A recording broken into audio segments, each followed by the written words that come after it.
This podcast is a member of the Voices of Wrestling Podcasting Network. Visit voicesofwrestling.com to hear the rest of our great podcasts, as well as show reviews, columns, opinions, and updates across the world of wrestling. Hello, everybody, and welcome to another edition of Wrestlenomics Radio. I'm Brandon Thurston, broadcasting on demand from Buffalo, New York. We're recording this episode for Monday, May 3rd, 2021. AEW partner Turner has emerged as the buyer of NHL rights. What will it mean for AEW Dynamite on Wednesday night? And what does the deal say about the future value of TV sports rights? The latest on wrestling TV viewership as April comes to an end, with competition from the NFL draft as well as a presidential address. How many people are actually using Peacock? Comcast had an earnings report this past week that shed some light on that question. Triple H sold W stock. What, if anything, does it mean? And Variety has new information this week about digital video viewing and U.S. viewership demographics. All that and more. But first,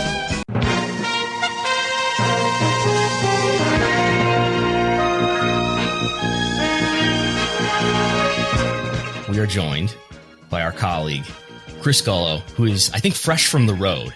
You have just emerged from the long and winding professional wrestling road, have you not?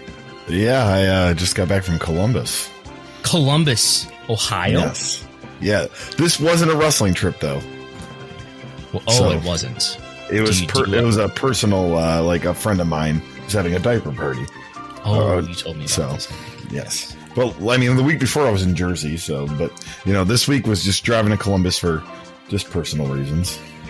I don't know what I've been up to. I've been doing Python all week, which and I couldn't begin to explain what this means. I've been doing, I'm now, I don't know how many lines of code are in this thing, but I'm now into a 600-line code program in Python that involves, hopefully the Mitches aren't listening, but involves scraping data from Showbuzz Daily, which, have you visited the wonderful website Showbuzz Daily, Chris Gullo?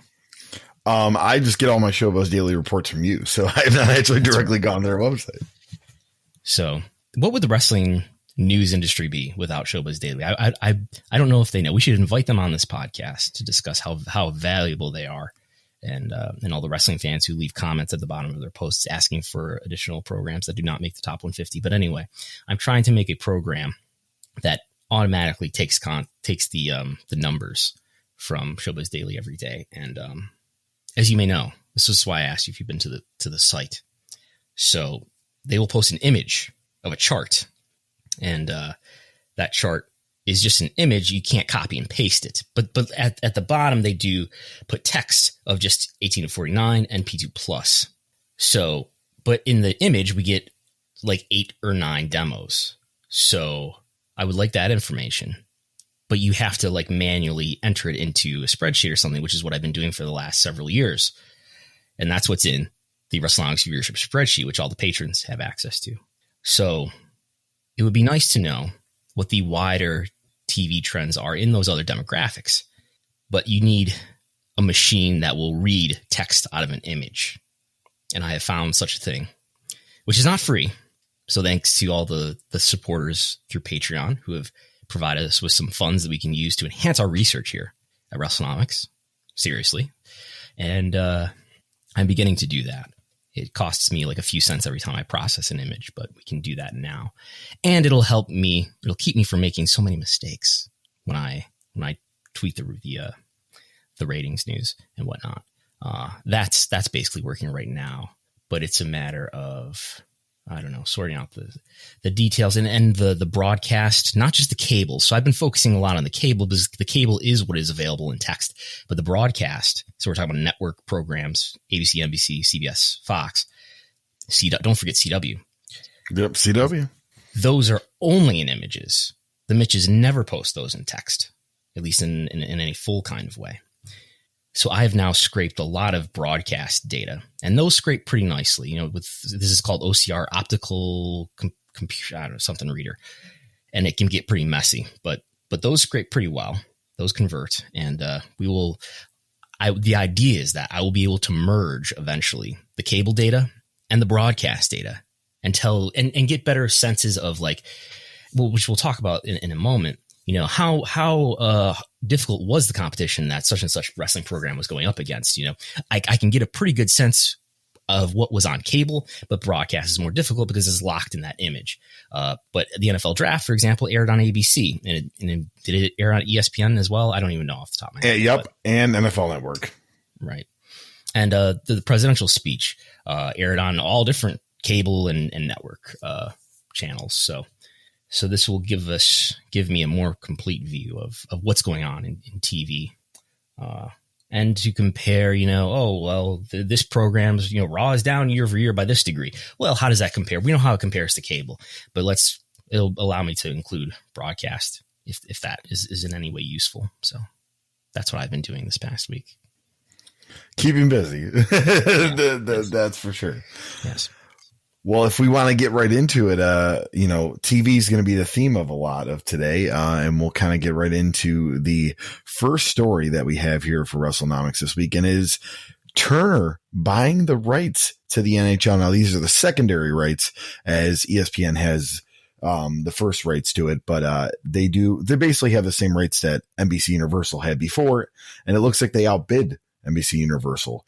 And that deal is going to be up to $225 million a year. And then the overall NHL rights haul is going to be $625 million, which is looked to be more than double of what they were originally getting. Now, obviously, and we're going to hear from Tony Khan himself on the show here, but I want to hear your thoughts on this, because you've been stressing how live sports is such a commodity for these networks. And the NHL traditionally doesn't have the greatest ratings in a lot of markets.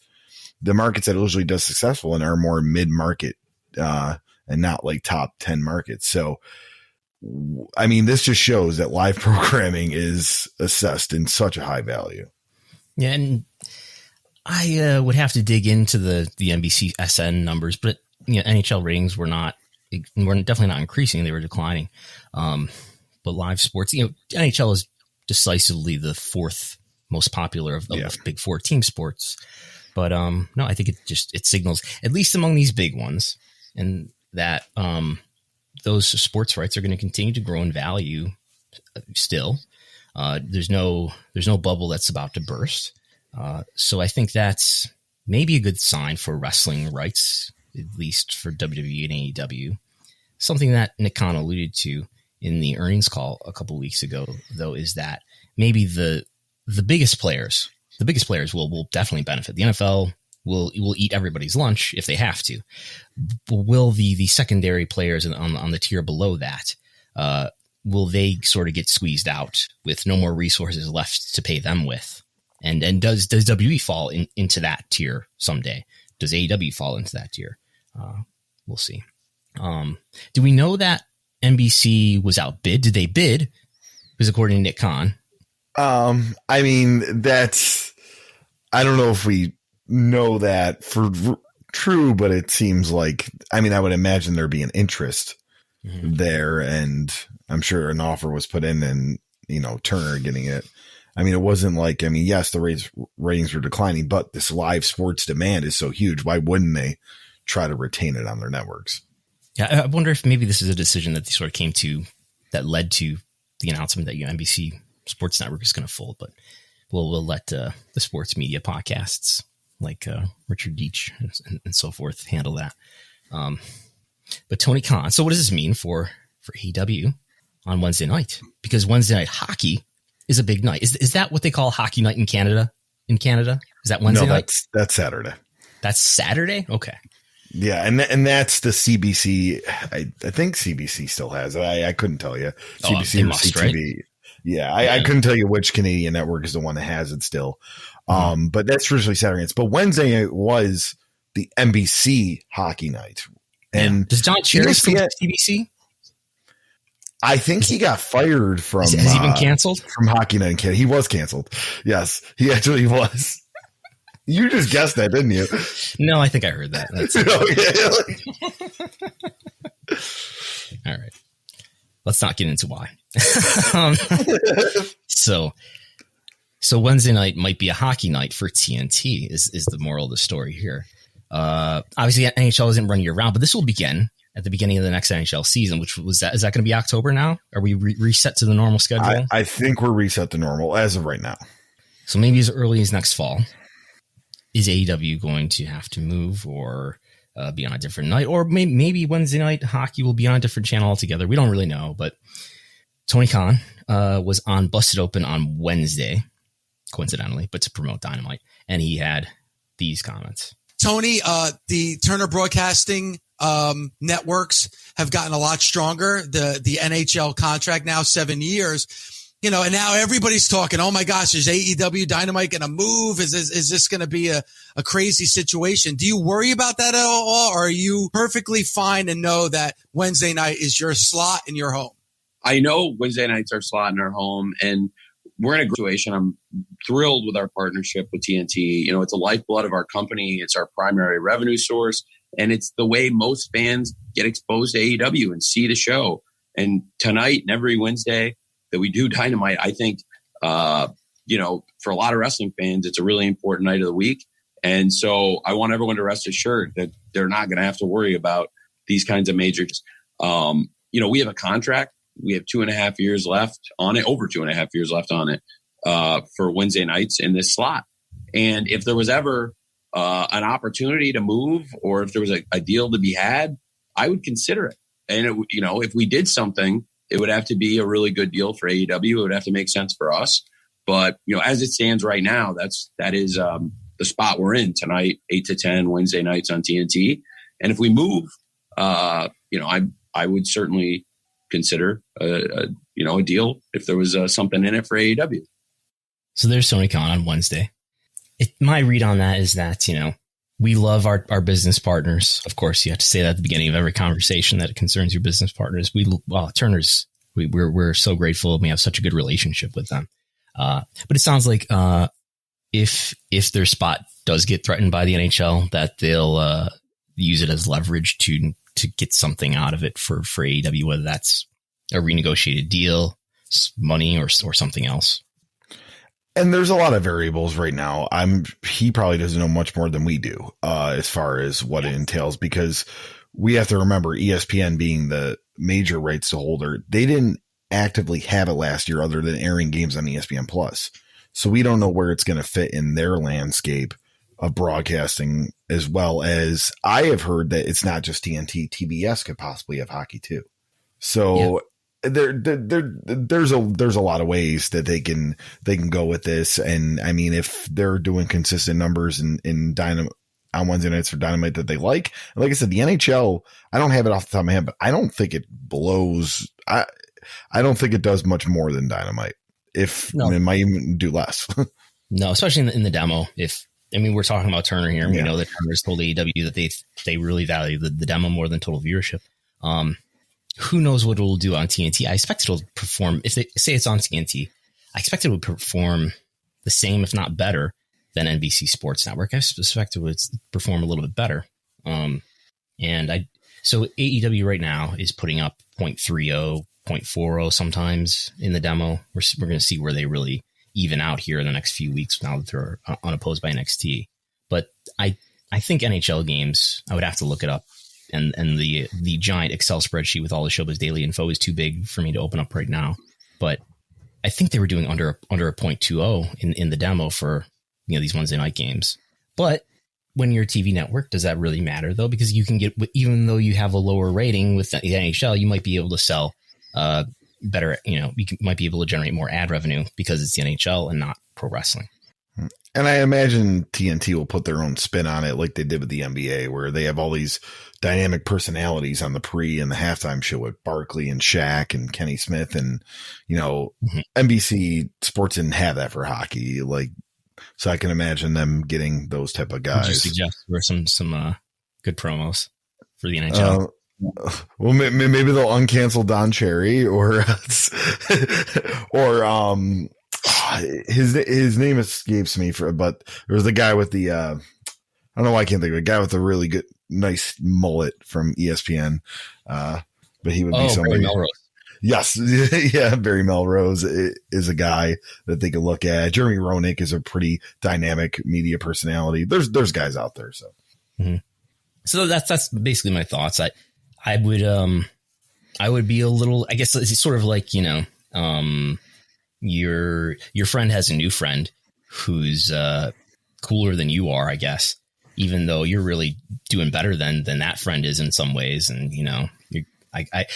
I would be a little unsettled about it. They're never going to show that publicly, whether they are or not. But there's that. So, but maybe it leads to some way to leverage some benefit for AEW. All right. So we will move on to viewership, Brandon, and all the wrestling, because there's so much now, the wrestling related programming throughout the week. And we're going to start with April 23rd's SmackDown. So the overnight rating. So we're talking about April 23rd, which is 2 weeks ago Friday. Yeah.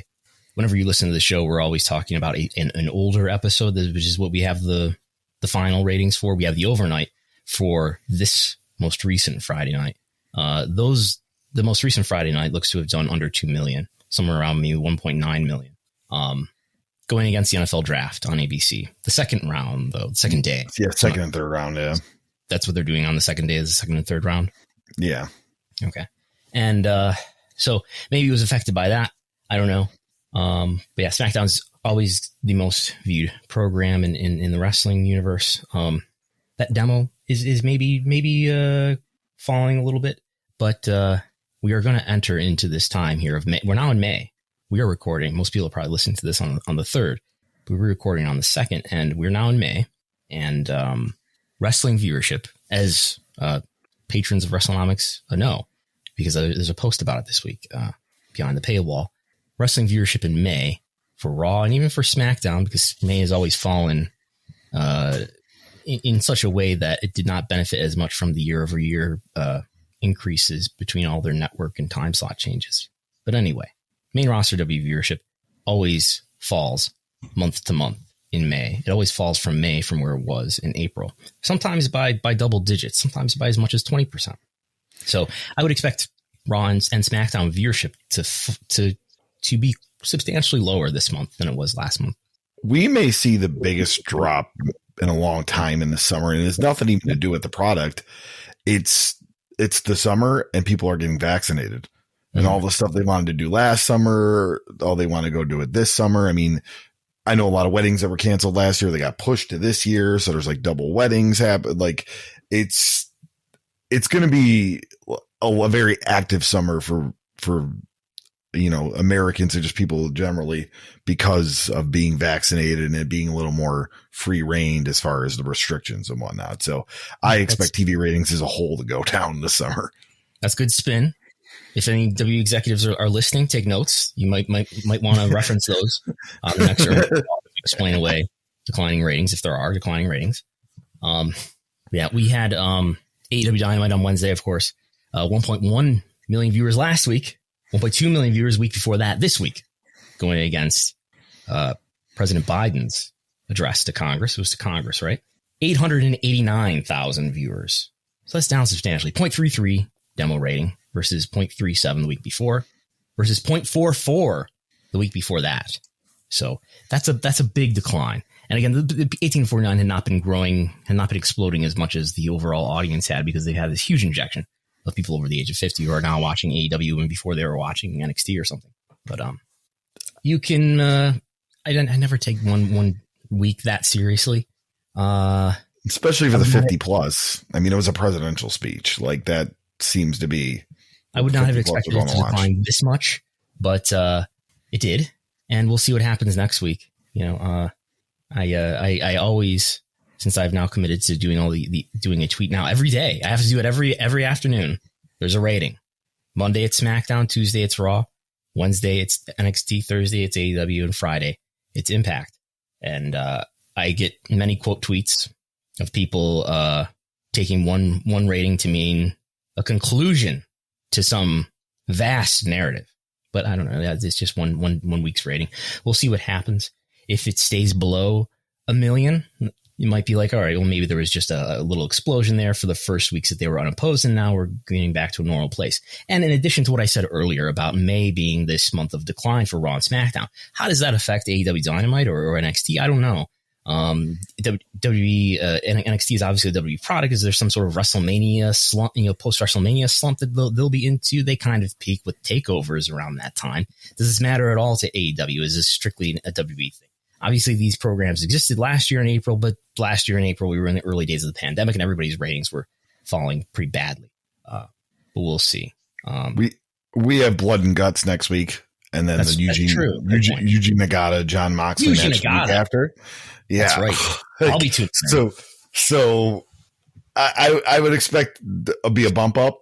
Maybe a little over 1 million, but I expect a bump up, especially with Blood and Guts next week. And I think the live effect has something to do with it. Even though spoilers don't get out, I just feel like people, if they know it's not live, the less people tune in. I know that sounds weird. Whether it's live or not in any given week. I don't know if anybody knows. I mean, I'm sure there's a segment of people that think that way. I don't know if anybody.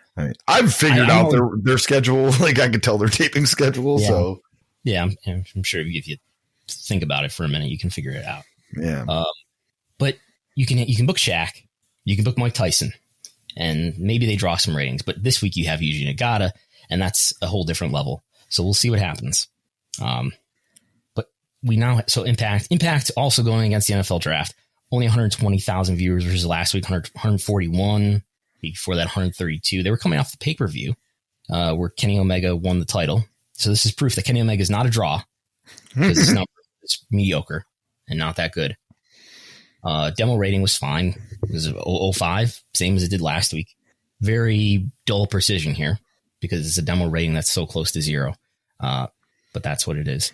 As far as and maybe the NFL draft mattered a lot, maybe it didn't. But I can tell you that Impact, their average viewership. So AEW started to interact with Impact in December of this year, right? And I have Impact viewership going all the way back to the beginning of their run on Access. So the average viewership, let's say September, October, November, before AEW, it's 168, 150, 137. And since in December, it's been 100. I'm using medians here, by the way. So this should clear away even the big spikes when it comes to that huge rating they did for the first Kenny Omega episode. So anyway, pre-AEW, 168, 150, 137. Post AEW, 166, 155, 172, 144, 139. Not a huge difference. Those first few months, yes. But the bigger difference is in 18 to 49, where you can look at, again, September, October, November, 43, 39, 36. That's pre-AEW. Then we get to December. I'm going to recite now. December to April. 53, 58, 59, 47, 65. This is based on converting the demo rating to a viewership rating. So this is not exact, but it's probably pretty close. Again, before AEW, you're in the 30s, the 40s, maybe. After that point, after December, you're in the 50s, maybe the high 40s at worst, and maybe even into the 60s as they appear to have been in April. So I don't know. People have brought up to me, well, what is this relationship for Impact really good for Impact? This relationship with AEW really good for Impact? They're having Kenny Omega win the title, their title. Is it even helping their rating stats? It's helping their ratings. Yep. It is. They had in the spring, they were down in the 30,000 P1849 viewers per show, and now they're doing 50, sometimes 60, no worse than the high 40,000s. And that's an ad demo. Yeah. And you're starting to see New Japan talent too, which I think is helping out too for that. Mm-hmm. I mean, I feel like New Japan fans in America are pretty much the same fans as AEW, maybe with some exceptions. But I think like with, you got Finjuice and Alpha and Tasmo is now coming to Impact and stuff like that. I think that does garner an interest. New Japan doesn't really have a TV deal in the States, but all their talent seem to be popping up on other programs. Well, they have Roku. They're on Roku every Friday night. I know you tune in on the Roku channel. They are on the Roku.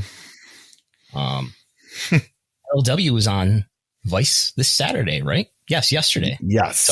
Saturday. We don't have final numbers for it yet. No, we have no numbers on that. But I don't know if that was concurring programming or it was like a recap, because I heard that was an old program. Yeah. At least this first week. I think the first couple of weeks are going to be old programming. But if it did make the top 150, we should be finding out probably Tuesday, because I think we get Saturdays on Tuesday, the final ratings. I don't strongly expect a program that aired at noon on a Saturday on Vice to make the top 150. But if it does, we will know. We will discuss it. I guess since April is over, we can talk a little. I already went through Impact, I guess, but we can talk a little bit about what the month being over tells us about this section of time, the macro trends, rather than focusing on 1 week's rating. We can talk about what happened in the month. And as you would expect, of course, AEW and NXT were up substantially. In total audience, AEW is up 32%. NXT is up 16%. This is only a partial month where they've been unopposed, but that's a median.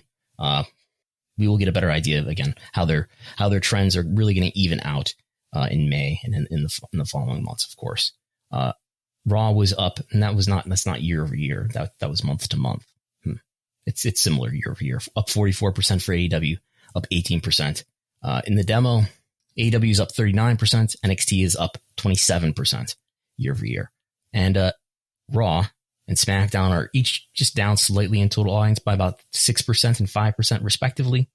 And I would consider that pretty good. Now remember, so what's TV overall doing in the universe where all TV is down? TV is down, cable is down, non-news cable is down about 25% right now on a year-over-year basis. So anything that's better than negative 25-ish%, I would consider pretty good.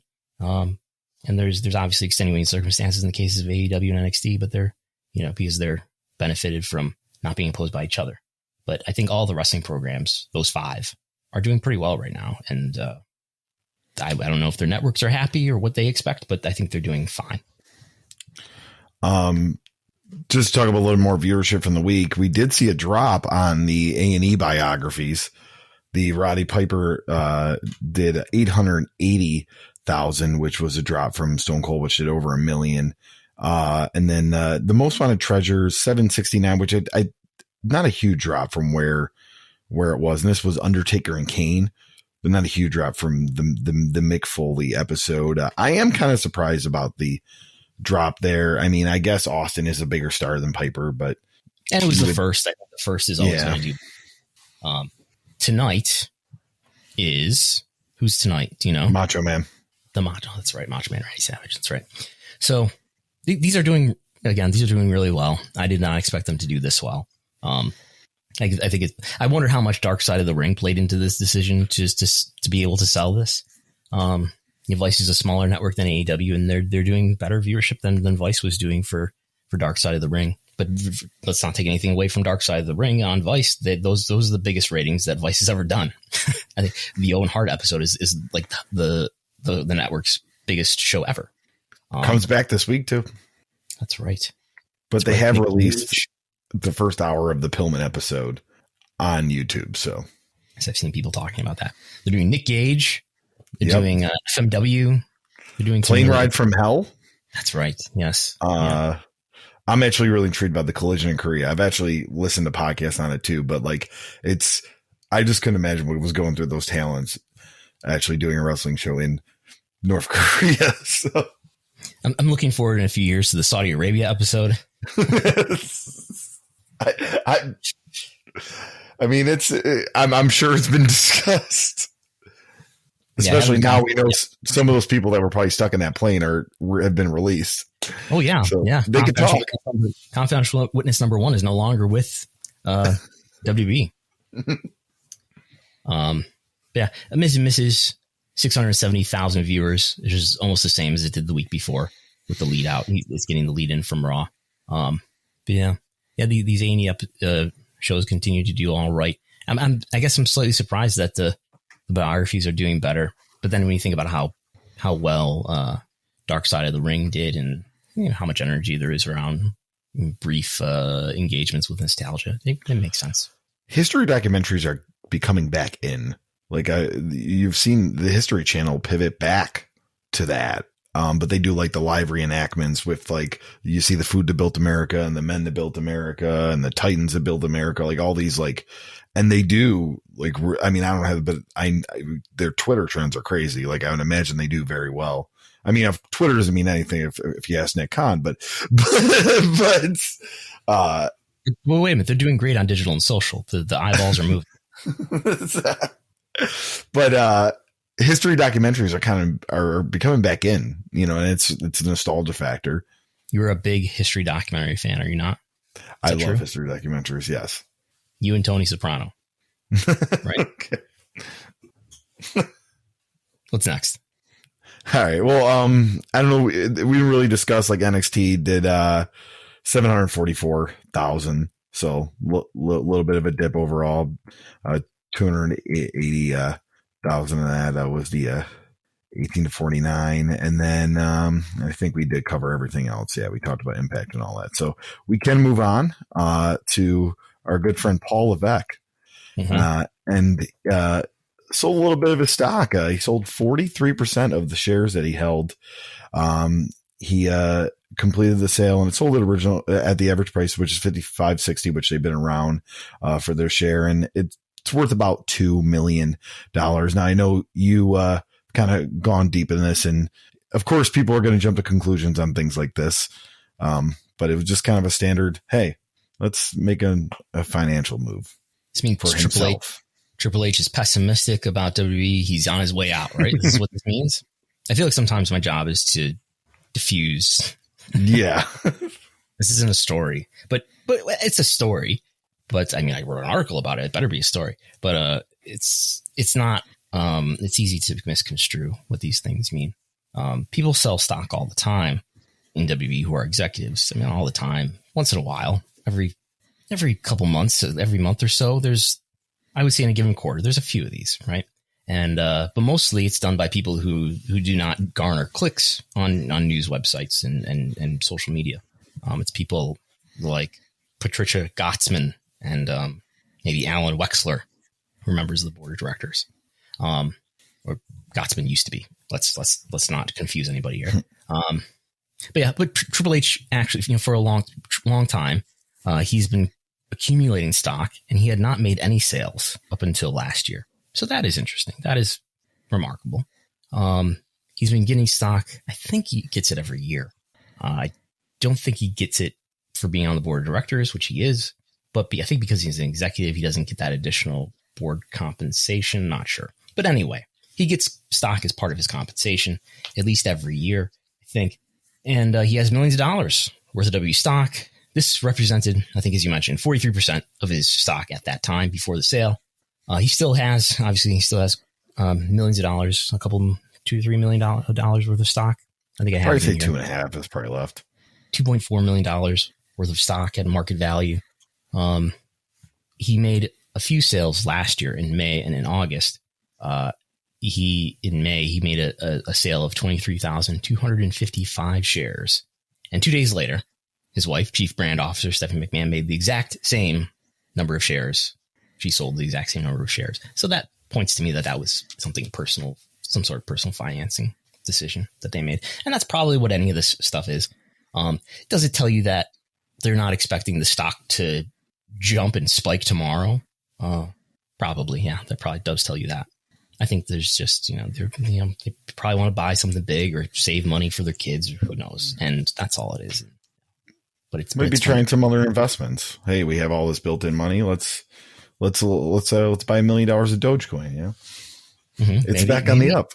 Maybe Triple H is maybe he's gonna buy a lot of motorcycles and leather jackets. Maybe have you seen the NXT set lately? What is going on with the aesthetic of NXT? The Capitol Wrestling Center. Yes, It looks like something out of a 1991 WCW pay-per-view. Like that's that's what it looks like to me. Like WCW presents Rage in the Cage with the Barbarian versus Sting as the main event. One of our colleagues here at the Voices of Wrestling Podcasting Network, Garrett Kidney, I think put it best that it looks like a level from Wolfenstein. That's good. Yeah. So that's all. Yeah. About the Triple H thing. Paul Levesque. So I got a question for you, Brandon. How popular is the WWE? Well, Gavin Bridge from Variety kind of dug into that a little bit of how popular WWE is as far as and like YouTube views and demographic breakdown, all that, if you want to get into that. Yes, there's an article from Variety. I'm going to pull up something that I did earlier this week. Why don't you summarize these charts that are in the notes here? All right. Well, we have the global total monthly minutes that we're watching on YouTube, and WWE surpasses a lot of major sports organizations and sports media conglomerates. WWE, they have here, did 4.5 billion views in March of 2021. To give you a little perspective, just under a billion for UFC and NBA. And I mean, NBA's under a billion, ESPN's under a billion, the NFL's under a billion, MLB's under a billion, the Olympics are under a billion. And they stayed like that. You see a little bit of spikes over a billion, but they were pretty much all under a billion, where WWE pretty much from April 2020 to March 2020 range anywhere from 4.5 billion to probably 3.7, back up to like, it looks like 4.7 at one point. And right now they're around 4.5. So, that surprises me, but I mean, yes and no. I know a lot of people that don't watch Raw and SmackDown every week, but you know how they know what's going on in Raw and SmackDown every week? They'll watch the clips on YouTube. And I mean, WWE does a great job at their social media marketing and stuff like that. I am a little surprised it's that much more than like the NBA and the NFL. Mm-hmm. But I mean, the Olympics and ESPN, really, they're probably going to keep most of their stuff like with them. I mean, that doesn't surprise me, but it kind of surprised me that it's, 3.5 billion more than the NFL and NBA. I think there's two things to read from this. Is that I think, for one, WWE is disproportionately global than most of these other brands, right? The NFL, primarily it's a U.S. product. It's most valuable media product in the U.S., but it's primarily a U.S. Not that there aren't people around the world who watch the NFL, but it's disproportionately U.S. NBA, a bit more global. And you see NBA is at the top of this, right? Before we get to the giant, the stratosphere way above that WWE lives in. Olympics are obviously global, but the Olympics are four times, well, if it's including winter in years, every 2 years. So I think wrestling fans, or WWE fans specifically, are disproportionately global, and they're probably also disproportionately engaged with social and digital media, at least concerning WWE they are. And I think the difference in the case of WWE is that a wrestling program is broken up into all these little segments that are, for the most part, exclusive from each other. So there's all these little bites to check out, I guess. Whereas a sports game, an NFL game, NBA, MLB, NBA, is this more linear narrative. So I think it's different in that way. So there's that. But I think there's also a replacement factor happening here as far as people who are less engaged. I think people who are more engaged, I think, are more likely, all other things being equal, to consume through linear. Because that's the way that you primarily are able to watch it live. I guess as far as any of these things are concerned, there's only one way to watch any of these things live, and that's through linear TV, unless you're doing something illegal. It's very rarely you're going to want to watch a sports highlight over and over and over. I mean, you want to watch it live, or you watch it even on like a recap on ESPN on Sports Center, And I think what happens too is that it's not just like NBA will put out the highlight of, oh, look at this, crazy move by LeBron James. ESPN's going to put it out. The basketball team themselves is going to put it out. Maybe the local paper is going to put the clip. It's going to be shared in a lot of things, and it's not just coming from the NBA. So not all eyes are going on the NBA social media, if you know what I mean. It's you're going to get the clip from multiple sources, where WWE is talking about YouTube here, right? You're saying that, are you sure that these other media outlets have the rights to put an NBA clip on their YouTube channel? I mean, I think at least the sports organization themselves and like ESPN and TNT do. Yeah. I think there's another factor. Yeah, go. No, that's what I was saying. And I mean, if you just look at the the channel views right now, March, WWE was a little over 80 million. Yeah. I mean, the NBA in March definitely took a dive to like 15, but their highest was 35 million and they were like the closest to it. So that shows you just the big divide of that. But what I mean is like, yeah, you can, maybe not the other media outlets, but ESPN or TNT, whoever has the game, will put highlights on too. And I think another factor is there's a rewatch factor. I think less so that people are watching the same clip, the same new clip over and over again, but that there are people who are viewing new content and there are people who are viewing old content too. You can find, I think one of the most viewed clips on videos on W's YouTube channel is like a Rey Mysterio versus Great Khali match, which, it's like a full match, which certainly wasn't posted on YouTube at the time. It was never new content to YouTube. It was only, old content. So and that's the thing about wrestling is that that's why their library is more valuable and has more of a shelf life than other sports libraries do, because nobody wants to sit down and watch a 3-hour NFL game from 10 or 20 years ago. Mm-hmm. That's rare, but more people as a percentage of their audience are willing to watch an old wrestling pay-per-view, for example. So I think there's that. So I think it's disproportionately global. I think the people are disproportionately engaged in digital, maybe by their nature, but also by their semi-engagement. And there's more of a appetite for old content among WWE fans. One of the things that WWE does differently too is they put a lot of exclusive content out there, like on YouTube, like interviews and little shows and stuff like that, where NBA, MLB, ESPN, they have their own networks. They want to keep a lot of that, especially for their streaming services, especially like ESPN is going to put a lot of that secondary stuff on ESPN Plus. So that's a view of what they're doing digitally. Other metrics just to check in on WWE popularity. There's not much that we can really look at on a year-over-year basis in 2021, or we're really only going to look at 2020. We have TV viewership, which is complicated, but TV viewership over the last, I did this chart on my Twitter on, I don't know what this was, Tuesday or something, where I charted 2017, 18, 19, and 20. And over those 4 years, how much did all these metrics that I'm about to go through decline? And total viewership declined 14% for Raw. How does that compare to TV overall using top 50 non-news cable? Top 50 non-news cable declined 11% again. Raw down 14%. TV overall down 11%. But in 1849, which W does pretty well in 1849, but that's down 18% over those 4 years. Top non-news cable down 16%. So a little bit, only by a couple percentage points, a little bit lower than top 50 non-news cable. Over those 4 years, W Network, which is a new form of media, which I think you should expect to have grown, up 1% from 2017. And I'm using the average number of subscribers by day across the entire year, which is something that they report publicly. There's been no ticket sales in 2020 other than WrestleMania. That was 2022. But from 2017 to 2019, ticket sales were down 37% in North America.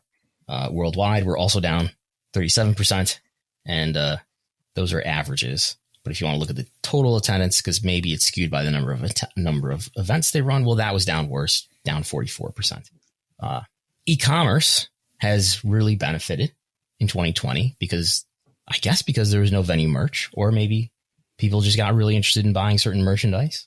But merchandise that's bought online is up 5% over those 4 years. Product licensing revenues, though, that's revenues related to things like action figures and video games and other categories, that's down 7% over those 4 years. AVOD viewing, as we just alluded to, is up 31% in terms of hours viewed. So that's not just clicks, views, but that's actual time spent viewing. That's global. That's up 31%. Google Web Search, though, Google Web Search Index from Google Trends, down 21% over that same time period, 4 years.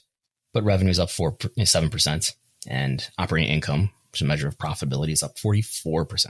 So basically, all the numbers, all the metrics that I just went through are all down, except for the W Network, which was up 1%, e-commerce, which is up 5%, and ad-supported video on demand viewing. It's basically just online video viewing across YouTube, Facebook, etc.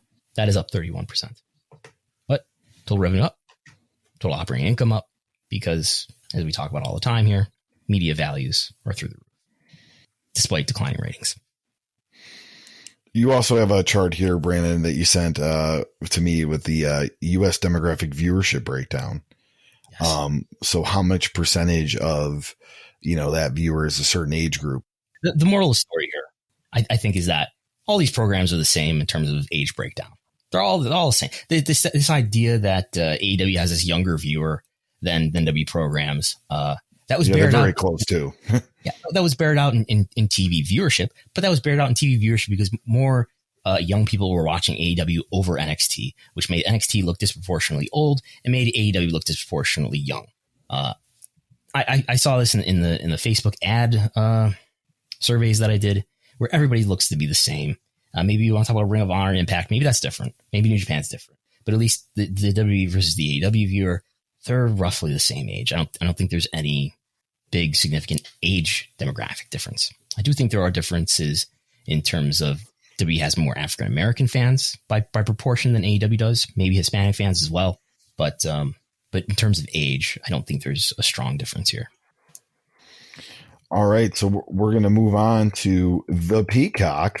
The Peacock. The Peacock, yes. And, I want to enforce a Vince McMahon-like rule here that anytime we refer to NBC Universal streaming service, it needs to be referred to as the Peacock. There isn't a Peacock. The Peacock. So it's the Peacock, yeah. There was another Variety article. This time it was by Heidi Chung. And really, we want to know how many people are actually using Peacock. And has maybe WWE helped Peacock, as far as their overall subscriber base? Yes. So this Variety article, this was just covering the Comcast quarterly report, which was this past week. So Comcast is the parent company of NBC Universal, which is the company behind the Peacock. So in their earnings report, which I did glance at the transcript, and the CEO of Comcast is there, and the CEO of NBC Universal. There's multiple CEOs in the same room for this earnings report. Imagine that. Funnily enough, nobody will care about this but me, but I'm going to talk about it anyway. Comcast's senior vice president of investor relations is Marcy Riviker, I think, who I was like, I know that name from somewhere. She used to be a stock analyst who covered WWE. Now, senior vice president of investor relations at Comcast. How about that? Small world, huh? Anyway, WWE did get mentioned. I did do a control F in the transcript for WWE. They did mention it a couple times in passing because just the nature of the W Network coming to the Peacock. But the excerpt from the Variety article that I think is relevant to us is this, where Heidi Chung writes, Peacock, which was being closely watched by investors, added 9 million signups and now boasts 42 million domestic signups. It's not subscribers, it's not signups. It goes on. Comcast attributed some of Peacock's growth to The Office and its recent exclusive deal with the WWE Network. But to clarify yet again, quote unquote, signups does not equal paid subscribers. There is still no clarity on how many people are paying for the service and how much money Comcast is making from users. All we know is monthly active accounts, which illustrates how many households use Peacock monthly, and those were about a third of the 42 million signups, or about 14 million accounts. End quote. That's again from Heidi Chung at Variety. 14 million accounts are using Peacock on an average monthly basis. And I read that that's all US. So think about that in contrast to the 1.1 million subscribers that WWE had specifically to its service, direct to consumer, until it sold the rights to NBC Universal in January. So in theory, that's a lot more people who could watch WrestleMania or whatever WWE content they want. Doesn't mean they are. I'm sure a small fraction of those 14 million have touched WWE content on Peacock, but who knows? There it is. 14 million people have access to this. Now we know. All right. And going into our last story of the week, we actually have some pay-per-view buy estimates from the Wrestling Observer. Kind of just going some of the highlights here. AEW Revolution looks to be he's closer to 159,000 total book buys, which earlier report was 125,000. So good news for AEW on that. Now you have to remember that this doesn't include network subscriptions and stuff like that. So this is people traditionally buying pay-per-view like the way they used to. The biggest buy for WWE was SummerSlam. Well, Royal Rumble 77,300, and then SummerSlam and WrestleMania at 6,800, and then actually NXT Takeover 5,300, the one on October 4th. And just kind of some other notes here. Interesting, the NWA United Wrestling Network November 3rd pay-per-view did 3,700, which is actually more than Elimination Chamber did. And Ring of Honor Final Battle did about 3,100, but that doesn't include the Honor Club service. So, I mean, people don't really traditionally buy wrestling pay-per-view, obviously, for WWE anymore. I mean, they're there. There's, 3,000 to 7,000 people doing it, but paying $60. Paying $60. So let's talk about what these numbers are. This is something that Dave reported in the Observer this past Friday morning. This would have come out. He apparently got a report from someone who works in the pay-per-view industry, probably the cable industry. So it looks like he got a report from one cable or satellite company and has extrapolated probably, okay, we know that this cable company controls X percent of the universe. So we extrapolate that to 100% and we get this number. Is that a big enough sample? We don't know, because he's not telling us how much of a sample percent by percentage this was. So I don't know. Maybe take it with a grain of salt, but whatever. We'll see. The thing is, we never really know what the pay-per-view numbers really are. It's not like UFC, where UFC will make a public statement. I wish that these wrestling companies would, but they don't. And I wonder if, even when UFC makes their reports, they make these reports like that night or the next day or something. The pay-per-view industry is such a lagged industry in terms of getting the actual sales. It takes a long time to even know, I think, with certainty what the final number was. But obviously you can make an estimate based on the activity that you are aware of that night. So who knows? Maybe 159,000 now, Dave thinks, for the pay-per-view number for AEW, or the promoter who's grew up reading the Observer like I did, and is now in control of the second biggest company in the world. So doing well, Dave. Anything else you'd like to talk about this week, Brandon? I don't know. I've got MLW report also from the Observer. The story has been floated that they are maybe going to have some sort of working agreement, maybe, with WWE. Yeah, I did see that. I don't know. I mean, I think MLW and Core Power have been done an impressive job of sort of gradually climbing the ladder in terms of getting these media deals, whether it's BN Sport or DAZN, not DAZN, but DAZN. Confusing branding there, but DAZN is the pronunciation apparently. And now with Vice, I think that's impressive. I don't know what the point of differentiation is about MLW. They call their matches fights, and they purport to have a more sports-like presentation. I'm not sure how much that's really bared out in the content other than that branding. So I don't have a ton of optimism for what MLW could really grow into beyond a level well beyond where it is now. But I think they've done a great job making deals throughout the media industry. I think WB will. The report is that it would be MLW would be a place for, by God, they've got all these wrestlers. Let's give them something to do. And then NXT talents, yeah, and that makes sense. Mm-hmm. And strategically, cynically, it's a way to. Here's this brand that's growing and getting into these media deals. Maybe we should sort of put our thumb on that and make sure we're in control of this company, and we can eat up the personnel and the wrestlers if we have to, much like Evolve and various companies in the UK that like Progress that they've that they made relationships with and cannibalized from the inside. It's you say that, and that's exactly what I was thinking. Like, they get in there, and then it would really be the first dibs if they want to take Tom Lawler or Calvin Tankman or Richard Holiday or the Von Erichs. Like, these are all or Court Bauer. Or Court Bauer himself, yeah. Or Gabe's now working for NXT. Yeah, so right? There's definitely people there.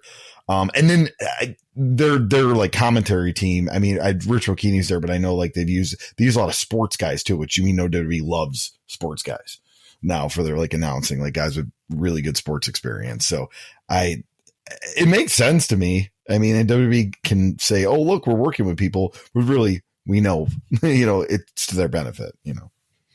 And Triple H will go on a conference call and say everybody's making too big of a deal about this. Everybody builds this up in their heads like it's some kind of war, or that, we're trying to mess with people. We don't know. We want everybody. The rising boat lifts all ships. We love all those guys. And, people are just, they craft their own narrative.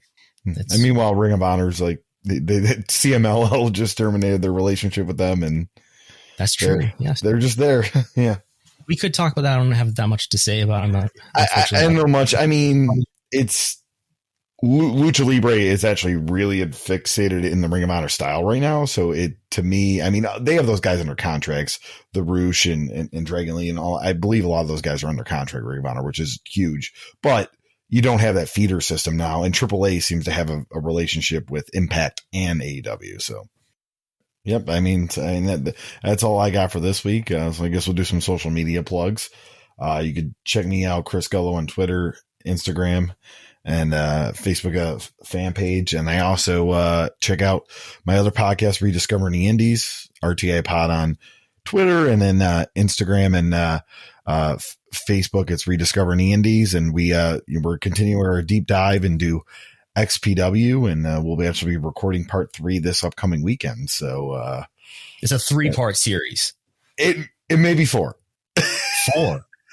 We don't know how lengthy we're going to discuss the trial, but the trial is going to take a big chunk. So it may be 4, but it may be 3. Yes. I was on the Wrestling Inc. Daily podcast this week. Thanks to them for having me. You can check that out. That is on their podcast feed and their YouTube channel. I was also on the Place to Be Nation's Main Event podcast on Wednesday, or that's when it was recorded. You can, all the usual. You can get access to the Wrestlenomics viewership spreadsheet, which you must have if you truly want to understand and follow along the viewership that's happening across WWE Raw, SmackDown, NXT, AEW Dynamite, Impact Wrestling. And I even started a miscellaneous data tab for the other wrestling-related programs, including Ms. and Mrs., Total Bellas, the A&E programs that we discussed earlier. And there's a lot going back to 2015 in that tab. Numerous tabs showing you all sorts of ways to analyze and view this data and make sense of it. Again, that's on the Patreon for only $5 a month. You get this, only $5 a month. You might have some consultants that want to charge you hundreds of dollars per hour to investigate this data and help you make sense of it. Only $5 a month. Patreon.com/Wrestlenomics. Also this week on the Patreon, there was a post about WWE and SmackDown viewership and how it traditionally declines in May and what we might expect in this month, May 2021. A further breakdown of WrestleMania 37 ticket sales, just putting that in a more digestible manner. And the Wrestlenomics notebook usually comes out every week, and you could follow along with it for this podcast that you're listening to right now. So those are the plugs. Yeah, that's all of that for $5 a month. That's what everybody got for just the most recent week. Obviously, that's $5 for an entire month. So, and thanks to everybody who does support through Patreon and helps us invest in doing things like being able to use an application called Extract Table, so I can better grab data and help everybody analyze it and understand it. And we've used the money in the past for Facebook advertising to conduct surveys, for equipment, and things of that nature. And you can follow Wrestlenomics at Wrestlenomics. You can go to Wrestlenomics.com, and you can follow me at Brandon Thurston. I'm Brandon Thurston. He's Chris Gullo, and we'll talk to you next time.